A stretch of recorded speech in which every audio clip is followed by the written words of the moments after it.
అదృష్టవంతులకి ధనవంతులకి పేరు పేరున ధన్యవాదాలు, కృతజ్ఞతలు.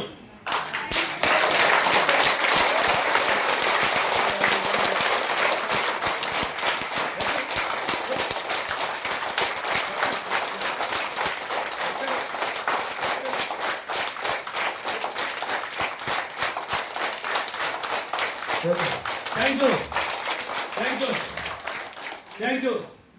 నా క్లాసులు విజయవాడ, రాజమండ్రి, వైజాగ్, హైదరాబాద్, ఒంగోలు, అనంతపూర్, కర్నూలు, తిరుపతి, బెంగళూరు అన్ని చోట్ల ఉన్నాయి కదా.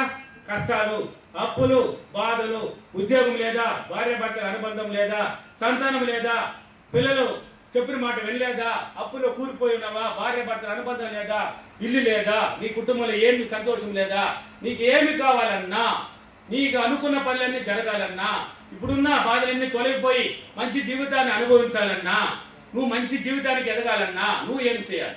నీ మైండ్ని ఎలా వాడుకోవాలి? ఈ సబ్జెక్ట్లో మంత్రాలు లేవు, పూజలు లేవు, తంత్రాలు లేవు, చిట్టి తంత్రాలు లేవు, రెమెడీలు లేవు, తావితులు లేవు, ఏ యంత్రాలు లేవు. ఇంకా పాత వాళ్ళు కూడా క్లాస్ నేర్చుకున్న వాళ్ళు కూడా నాకు కాల్ చేసి, సార్ నేను 20 రోజులుగా చేస్తున్నాను సార్, 3 నెలలుగా చేస్తున్నాను సార్, ఇంకేదైనా మంచి రెమెడీ ఉంటే ఒకటి చెప్తారా అంటారు. ఆ రెమెడీ ఎలా ఉంది నాకు చెప్పిస్తే నేను నేర్చుకుని ఇతరులకు నేర్పిస్తానంటే ఫోన్ పెట్టేస్తాను. రెమెడీ లేవని చెప్పారు కదా, నీ మాట మంత్రం అవ్వాలి, నువ్వు చెప్తే జరగాలి. అది మైండ్ పవర్. మన మైండ్ని ఉపయోగించుకునే విధానం ఇది. మన మైండ్కి పని చెప్పాలి. ఎనీ టైం నిద్రపోనిస్తున్నారు. అందుకే రామక్క సుబ్బాకన్న గురించి చెప్పాను. అంటే ఇతరుల గురించి మాట్లాడుతూ వాళ్ళ జీవితాన్ని మర్చిపోతారు. మీరు కూడా ఇతరుల గురించి మాట్లాడి ఇతర విషయాల్లో జోక్యం చేసుకొని మీ జీవితాన్ని మర్చిపోతారు. అవన్నీ వదిలేసి నీ గురించి ఎనీ టైం ఆలోచించాలి. ప్రతి నిత్యం నీ గురించి ఆలోచన పెట్టాలి. నీ గురించి ఆలోచించాలి. నీ కుటుంబాన్ని తర్వాత ఆలోచించాలి. అందరూ బాగుండాలి, నేను బాగుండాలంటే అందరూ బాగుంటే నీ మోహన్ చూసేవాడు ఎవరయ్యా? అందరూ బాగుంటే నిన్ను ఎవరిని చూస్తారా? అట్లా కాదు. నేను బాగుండాలి, నేను 10 మందికి హెల్ప్ చేయడానికి సిద్ధంగా ఉన్నాను, నా హెల్ప్ 10 మందికి ఇవ్వడానికి రెడీగా ఉన్నాను, 10 మందికి నేను చేయాలి అంటే నువ్వు బాగుంటేనే చేయగలుగుతావు. నువ్వే బాగలేనప్పుడు నువ్వు ఎలా చేస్తావు? కాబట్టి ఆలోచన విధానాన్ని మార్చండి. మీరు ఆలోచిస్తుంటారు కదా ప్రతిరోజు, నిద్ర లేచి రాత్రి పడుకునేదాకా పనికిరాని ఆలోచనలు ఆలోచిస్తారు. దాన్ని వదిలేండి. ఒక దుఃఖం 100 దుఃఖాన్ని తీసుకొస్తుంది, ఒక నవ్వు 10 నవ్వుని తీసుకొస్తుంది.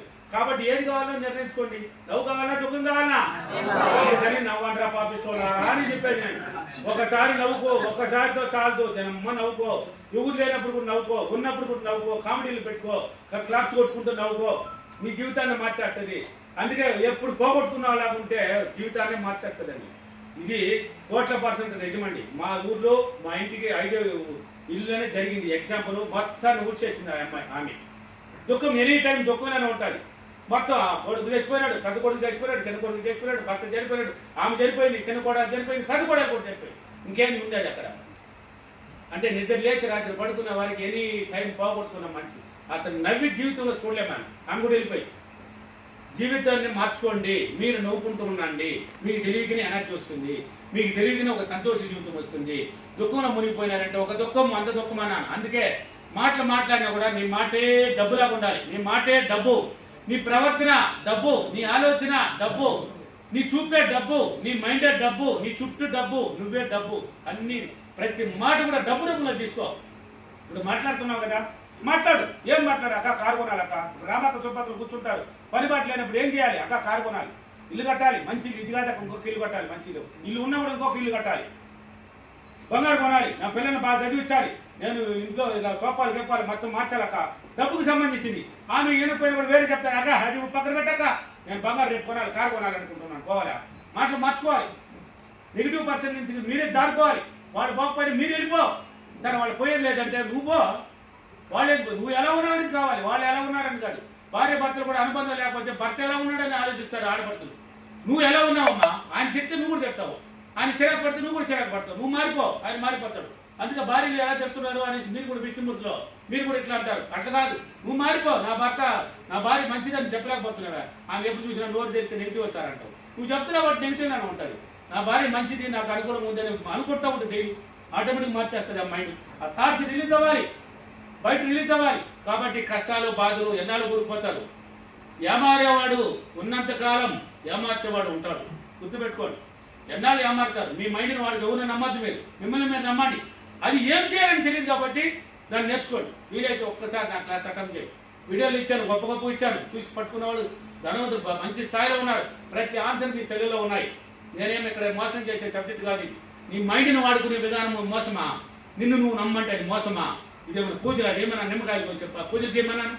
నిన్ను నువ్వు నమ్ముకో, నీ తలలోపల ఉంది మెదడు, దాన్ని వాడుకో. చదువుకునేటప్పుడు దేన్ని ఉపయోగించారు మీరు? ఇప్పుడు జీవితంలో అడుగు పెట్టిన తర్వాత ఎందుకు మర్చిపోయారు దానికి ట్రైనింగ్ ఇవ్వయ్యా, దానికి నువ్వు చెప్పయ్యా. నీతో ఇప్పుడు మాట్లాడడానికి ఒక మనిషి కావాలి కదా మీకు. ఇతరులు కూర్చొని పెట్టుకొని మాట్లాడితే ఏం రాదు. నీ అర్థంలోకి వెళ్ళి మంచి అర్థం పెట్టుకో, నీతో నువ్వు మాట్లాడు. నీకేమి లేదు, అది ఉన్నట్టు చెప్పయ్యా, వచ్చినట్టు చెప్పయ్యా. నేను ఇలా ఉన్నాను, ఇంకా నా జీవితం ఇలా ఉండాలని దానికి చెప్పయ్యా. ట్రైనింగ్ ఇచ్చుకోవయ్యా, ఏదైనా సాధ్యం, ఏదైనా సాధ్యం. ఓకేనా? వీలైతే ఒక్కసారి నా క్లాస్ అర్థం. Thank you your, thank you money.